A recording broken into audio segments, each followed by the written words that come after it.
half fill the tumbler with the recycled waste metal, and then just cover it with water, like I'm boiling potatoes, like I know how. Probably about a tablespoon worth of, or a couple of squishes of lemon juice, and a little squish of detergent. You don't want to put too much detergent in there, otherwise it'll be so frothy that the things won't get cleaned.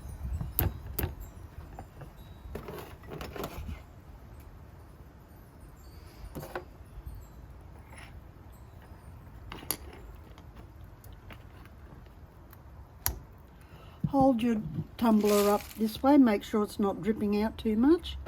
Pop it on your tumbler and have it on back and forth motion, speed number 1 for an hour. And then check on it.